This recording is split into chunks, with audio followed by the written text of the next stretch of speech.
कोई पूछे तो कहना हैरी ब्रूक आया था। इंग्लैंड ने पाकिस्तान को टी20 वर्ल्ड कप 2026 के सुपर 8 के मैच में हराकर सेमीफाइनल के लिए क्वालिफाई कर लिया है और पाकिस्तान अब हमेशा की तरह आसरों पर है कि इंग्लैंड न्यूजीलैंड को हरा दे, न्यूजीलैंड फिर श्रीलंका को हरा दे, किसी मैच में बारिश हो जाए, कुछ हो जाए, ताकि हम सेमीफाइनल में आए। मतलब आप अपने बलबूते पर कभी भी सेमीफाइनल के लिए क्वालिफाई नहीं करेंगे। मींस आप, ये तो पाकिस्तान की हिस्ट्री है कि 92 में ये हुआ था, फिर 2007 में ये हुआ था, 2017 की चैंपियंस ट्रॉफी में भी हम पहला मैच हार गए थे। मींस आप कन्विंसिंगली जीतकर कभी भी सेमीफाइनल तक नहीं पहुंच सकते। जब शाहिन शाह अफरीदी ने पावर प्ले में 3 आउट कर दिया तो लग रहा था कि पाकिस्तान ये मैच जीत जाएगा, डिस्पाइट कि पाकिस्तान बैटिंग में 25 to 30 रन शॉर्ट था। लेकिन आप ना बैटिंग सही कर पाते हैं, ना बॉलिंग सही कर पाते हैं। सोने पे सुहागा के जो आपके कैप्टन हैं, जिनकी एज अ प्लेयर तो टीम में जगह नहीं बनती, लेकिन वो एज अ कैप्टन कोटा पर खेल रहे हैं और उनको कप्तानी करना भी नहीं आती। इतनी घटिया कप्तानी। मतलब आप शादाब खान को ऑन द ट्रॉट 3 ओवर्स दे रहे हैं और वो 31 रन के लिए चले गए, जहां पे उससे पहले उस्मान तारिक ने आपको एक विकेट लेके दी थी। आप उस्मान तारिक के ओवर्स बचाने के पीछे जा रहे थे। मींस अगर आप उस्मान तारिक के ओवर्स बचाने के पीछे जा रहे थे तो इसका मतलब यही है, ऑब्वियस है, कि आपने प्लेइंग 11 गलत खिलाई थी मिस्टर सलमान अली आगा। आपने अबरार अहमद को गलत ड्रॉप किया था। अगर आपके पास अबरार होता, उस्मान होता, तो आपके पास पूरी बॉलिंग होती, तो आप यहां पे उस्मान तारिक के ओवर्स नहीं बचा रहे होते।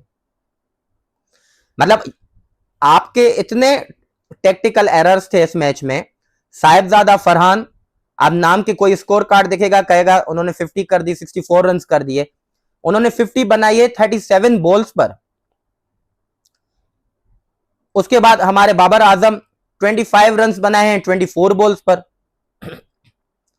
सो जो ये सुस्त बैटिंग इन्होंने की है, उसकी वजह से आप 25 to 30 रन शॉर्ट थे। उसके बाद जब मिड इनिंग्स में हर कोई कह रहा था कि 165 बहुत कम टारगेट होगा इस पिच को देखते हुए, लेकिन शाहिन शाह अफरीदी ने पावर प्ले में आपको आते ही विकेट्स लेके दी।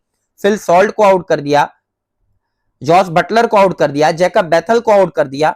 उसके बाद फिर आपने इतनी घटिया कप्तानी, जब आपके पास मैच हाथ में था तो आप अपने अटैकिंग ऑप्शंस के साथ जाते हैं, उस्मान तारिक के साथ जाना चाहिए था, और उन्होंने एक विकेट भी ली थी। लेकिन वहां पे ड्रिंक्स ब्रेक में coach Mike Hesson and Salman Ali Agha ने फैसला किया कि हम शादाब खान के साथ जाएंगे, और आपने देख लिया कि शादाब खान ने 3 ओवर्स में 31 रन दे दिए। इवन अपने थर्ड ओवर में उन्होंने 17 रन दे दिए, और उन्होंने हैरी ब्रूक को सेट करने में पूरी पूरी मदद की है कि आ जाएं, आप सेट हो जाएं, आप हमारे खिलाफ 100 कर लें।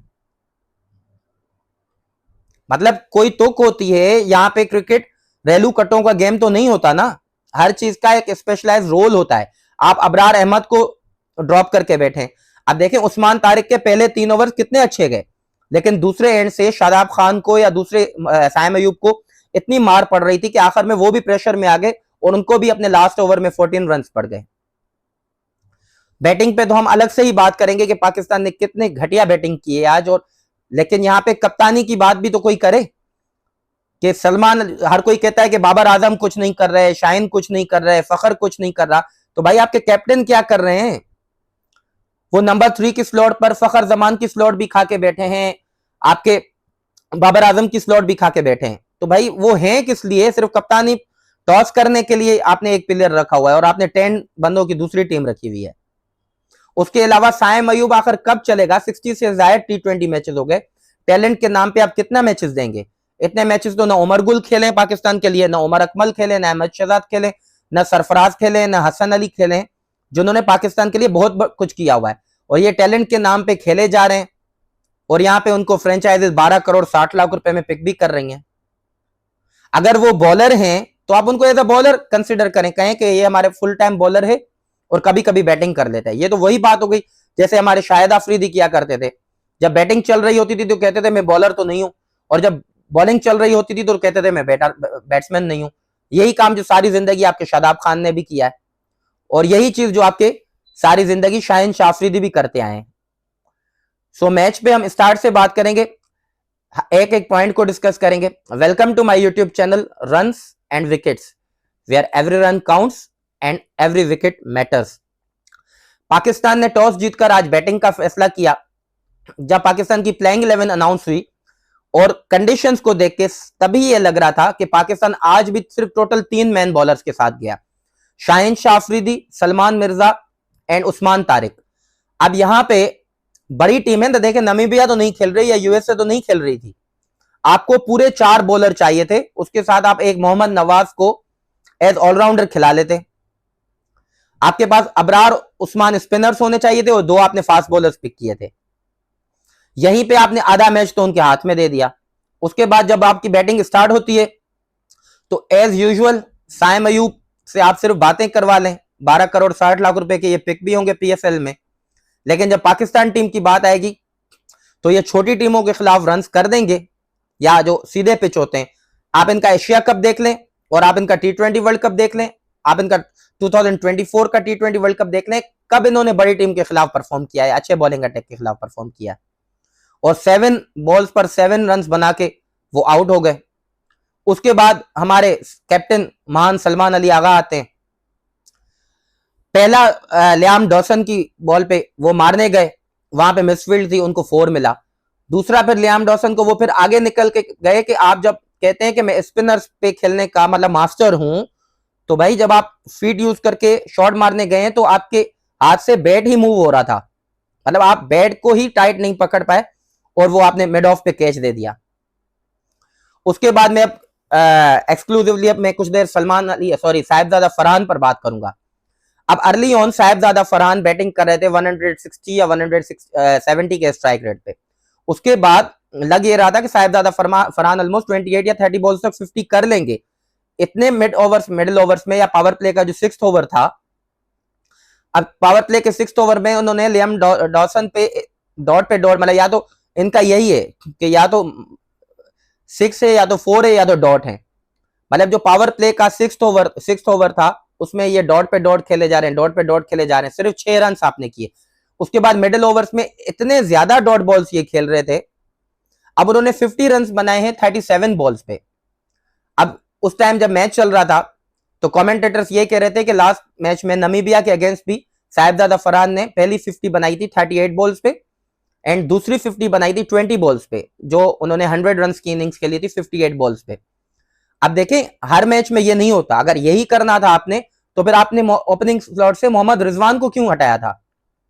वो भी ऐसे ही करते थे कि पहली 50 37 38 बॉल्स पे बना देते थे, उसके बाद फिर वो भी एक्सेलरेट कर लेते थे। एक बंदा पावर प्लेस भी उन्होंने यूटिलाइज किया, उन्होंने मिडिल ओवर, एक बंदा 15वें ओवर या 16वें ओवर तक खेल रहा है और वो 63 रन बनाकर आउट हुआ है, वो 50 बना रहा है 38 बॉल्स में। अब कोई स्कोर कार्ड देखेगा कहेगा कि आप पागल हैं कि आप साहिबजादा फरहान पर तनकीद कर रहे हैं, वो तो हाईएस्ट स्कोरर हैं, वो तो हाईएस्ट रन गेटर हैं T20 वर्ल्ड कप के। तो भाई ये रन पाकिस्तान के कब काम आएंगे? आज इन्होंने रन बनाए 63, पाकिस्तान के काम के नहीं थे। नामीबिया के अगेंस्ट मतलब एक एसोसिएट टीम के अगेंस्ट 100 बनाई, तो भाई एहसान कर दिया क्या पाकिस्तान पे आपने? आप ओपनिंग भी कर रहे हैं, पावर प्ले भी यूटिलाइज कर रहे हैं, पावर प्ले की क्रीम भी खा रहे हैं, मिडिल ओवर्स भी ले रहे हैं, डेथ ओवर्स में भी कर रहे हैं, और आप एक टीम को एक पार टोटल तक नहीं पहुंचा पा रहे हैं। उसके बाद अब मैं बात करूंगा बाबर आजम की। अब हम कह के थक गए हैं, पूरा पाकिस्तान थक गया है, लोगों के दिमाग फट गए हैं कि भाई बाबर आजम नंबर 4 का प्लेयर नहीं है, आप उनको ड्रॉप कर दें इजीली, या तो आप उनको ओपनिंग में खिलाएं या तो आप उनको नंबर 4 पर खिलाएं। मतलब ये माइक हैसन, सलमान अली आगा को तो न कप्तानी आती है न क्रिकेट की समझ है, हर किसी को ये बात पता है। लेकिन माइक हैसन तो एक क्वालिफाइड कोच है, उन्होंने न्यूजीलैंड क्रिकेट टीम की कोचिंग की है, उन्होंने रॉयल चैलेंजर्स बेंगलोर की कोचिंग की है, अच्छी अच्छी डोमेस्टिक टीम्स की कोचिंग की है, काउंटी में कोचिंग की है। उनको ये नहीं समझ आ रहा और वो फजूल लॉजिक दे रहे हैं प्रेस कॉन्फ्रेंसेज में कि बाबर आजम का वर्ल्ड कप में as a opener strike rate 100 का, इसलिए हम उनको 4 पर खिला रहे हैं। तो डेटा आपको यह सजेस्ट कर रहा है कि बाबर आजम की as an opener strike rate है 134 का, नंबर 3 पे उनका स्ट्राइक रेट है 125 का, एंड नंबर 4 पर उनका स्ट्राइक रेट है 118 का। तो आपको ये डेटा शो कर रहा है, कोई भी पढ़ा लिखा बंदा होगा तो वो कोई भी फैसला डेटा को देख के लेगा। डेटा आपको ये बता रहा है कि आप बाबर आजम को जितना नीचे बैटिंग के लिए भेजेंगे उनका स्ट्राइक रेट इतना ही गिरता जाएगा और वो टीम के लिए बर्डन बनते जाएंगे। या तो आप बाबर आजम को ओपनिंग करवाएं या तो आप बाबर आजम को टीम से ड्रॉप कर दें और नंबर 4 पर आप परमानेंटली फखर जमान को खिलाएं। आज बाबर आजम को अच्छा स्टार्ट मिला।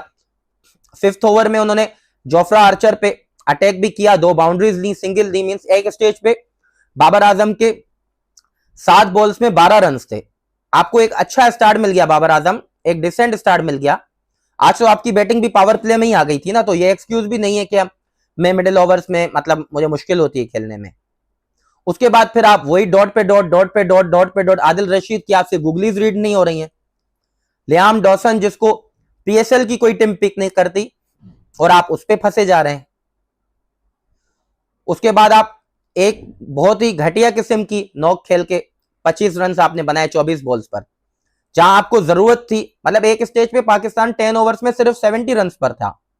तो आप क्या उम्मीद रखेंगे कि जिस पिच पे पार टोटली 190 या 185 रन हैं, वहां हमारी टीम 10 ओवर्स में सिर्फ 70 रन बना रही है। चले आपने कहा कि हम विकेट्स इन हैंड रखते हैं, तो जब एक्सेलरेट करने का टाइम आया तो बाबर आजम खुद आउट होते चले। उसके बाद फखर जमान आते हैं, उनको पहली बाउंड्री फाइन लेग पे मिल जाती है, दूसरी बाउंड्री वो सिंगल के लिए जाते हैं तो उनको इंग्लैंड फील्ड से क्रिकेट टीम से मिसफील्ड हो जाती है, दूसरी बाउंड्री आपको मिल जाती है। उसके बाद आपको आदिल रशीद एक 9 बॉल करते हैं, आपको फ्री हिट मिलती है और फ्री हिट तो आप यूटिलाइज नहीं कर पाते। उसके बाद आप 4 के 4 डॉट बॉल खेल रहे हैं। बजायर क्या लगेगा कि फखर जमान ने, कोई स्कोर कार्ड देखेगा जिसने मैच ना देखा हो वो कहेगा कि फखर जमान ने 25 रन बना लिए 16 बॉल्स पर, क्या कमाल बैटिंग की है। लेकिन इन 25 रन में फखर जमान को 2 बाउंड्रीज जैसे फ्री की मिली हैं, उसके बाद उनको फ्री हिट भी मिला है। मतलब आप इतने एक्सपीरियंस बैटर हैं, आपसे आदिल रशीद रीड ही नहीं हो पा रहा था।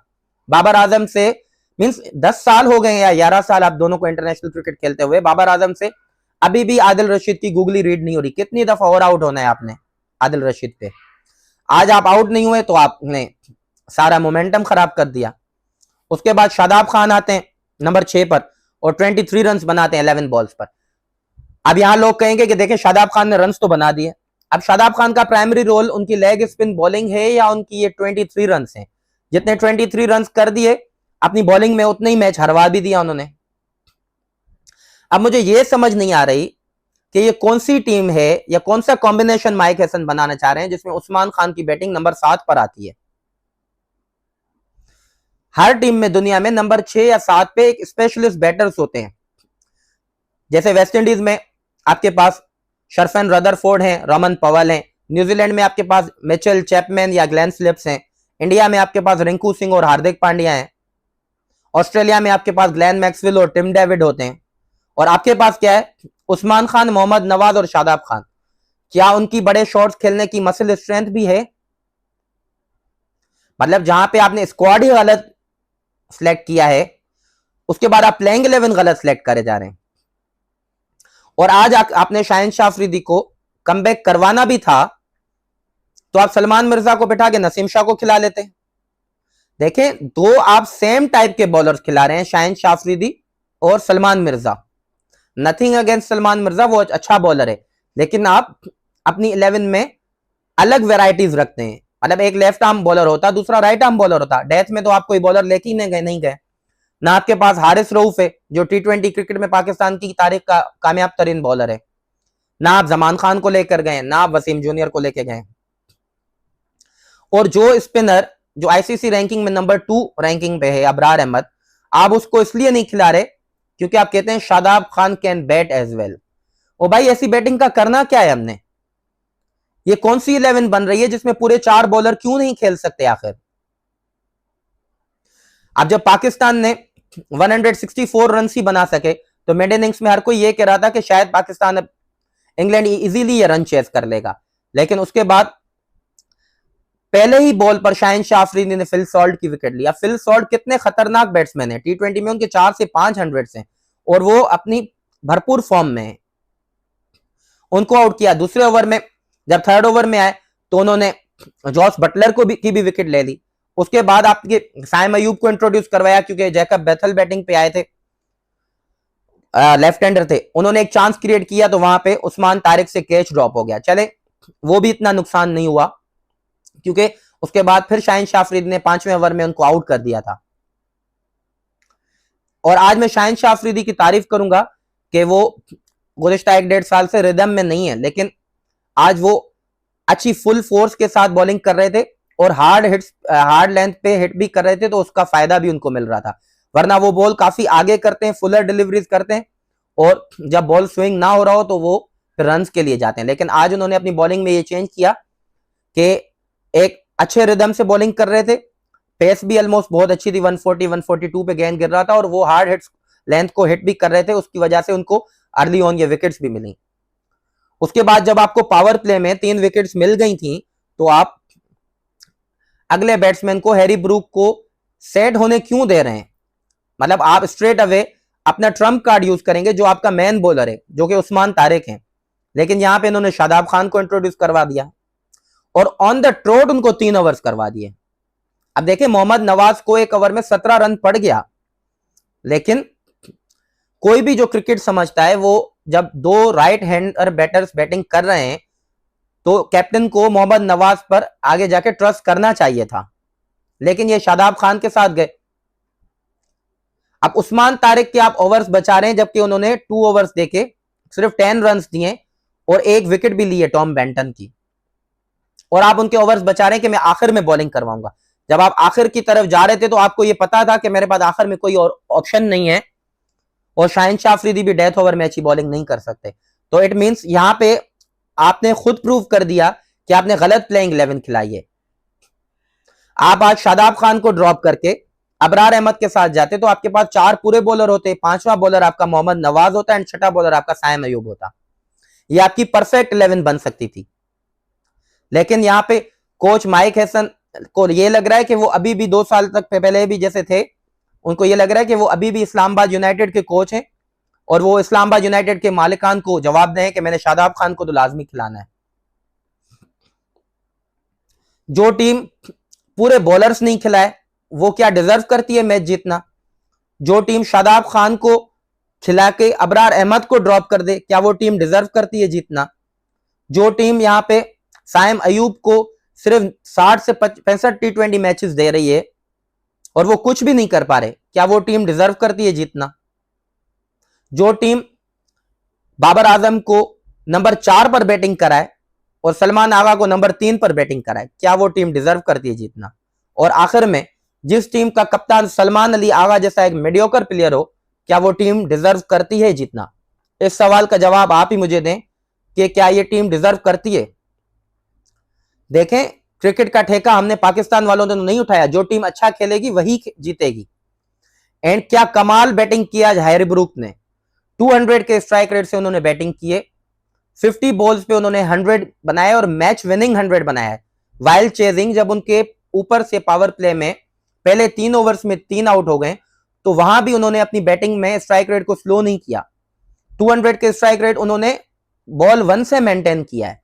ये नहीं था कि उन्होंने आखिर में एक्सेलरेट किया जैसे हमारे साहिबजादा फरहान करते हैं नमीबिया के अगेंस्ट।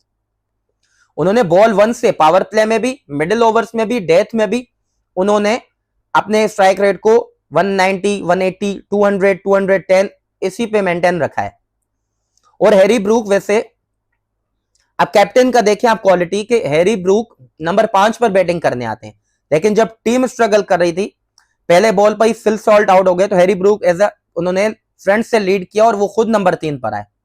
फ्रंट से लीड करना ये नहीं है कि आप खुद नंबर 3 पर आए। अब सलमान अली आगा जैसा बंदा नंबर 3 पर आएगा तो वो फ्रंट से लीड करना नहीं कहलाता, उसके पास वो कैपेबिलिटी ही नहीं है, तो वो क्या नंबर 3 पे आके फ्रंट से लीड करेगा। और हैरी ब्रूक जब भी पाकिस्तान के अगेंस्ट खेलते हैं, चाहे वो टेस्ट क्रिकेट हो, ओडीआई हो या T20 हो, उन्होंने पाकिस्तान के अगेंस्ट 300 भी किया गया है, 200 भी किया हुआ है। इससे पहले T20 में उन्होंने पाकिस्तान के अगेंस्ट 81 किया हुआ है और आज 100 की हुई है। और ये 100 उनकी इनिंग, मतलब लाइफ की one of the most memorable 100 होगी कि इतने प्रेशर में टीम फंसी हुई थी, 3 आउट हुए हुए थे 3 ओवर्स में, और उन्होंने 100 किया और अपनी टीम को सेमीफाइनल के लिए भी क्वालिफाई करवा दिया। अब पाकिस्तान लोग, बहुत सारे लोग अभी सोशल मीडिया पे सवाल कर रहे हैं कि क्या पाकिस्तान अब वर्ल्ड कप से निकल गया है। देखिए, अभी तक तो पाकिस्तान ऑफिशियली वर्ल्ड कप से बाहर नहीं निकला। अब वही इफ्स एंड बट्स वाली गेम है कि इसमें बारिश हो जाए, वो उसको हरा दे, वो उसको हरा दे। अब इक्वेशन ये है कि इंग्लैंड न्यूजीलैंड को हरा दे, आप श्रीलंका को हरा दें, देन फिर श्रीलंका न्यूजीलैंड को हरा दे। यही इक्वेशन है जिससे आप पाकिस्तान सेमीफाइनल के लिए क्वालिफाई कर सकते हैं। बट हर कोई मुझे ये जवाब दे कि क्या ये टीम सेमीफाइनल खेलने के लिए डिजर्व भी करती है या नहीं। आप इस वर्ल्ड कप में इंडिया से हार चुके हैं, आप इस वर्ल्ड कप में इंग्लैंड से भी हार चुके हैं। और जो न्यूजीलैंड वाला मैच बारिश की नजर हुआ, अब जब टॉस हो रहा था उस दिन भी, और आपके कैप्टन, ब्रेनलेस कैप्टन ये बंदा है सलमान अली आगा, बारिश होते हुए ये बंदा ओवरकास्ट कंडीशंस में ये बैटिंग फर्स्ट कर रहा है। ओवरकास्ट कंडीशंस में ये बंदा ऑलराउंडर्स की भरमार खिला रहा है और सिर्फ एक फास्ट बॉलर के साथ जा रहा है।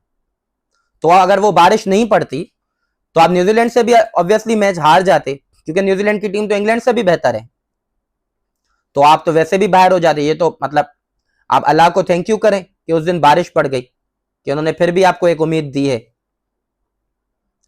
सो आप इस मैच के बारे में अपनी राय देना चाहते हैं तो कमेंट बॉक्स में अपनी राय दीजिए, और हमारे चैनल रन्स एंड विकेट्स को सब्सक्राइब करें एंड बेल आइकन को लाजमी प्रेस करें ताकि आपको आने वाली वीडियोस का भी नोटिफिकेशन मिल सके। और मिलते हैं अब अगली वीडियो में। Till then good night.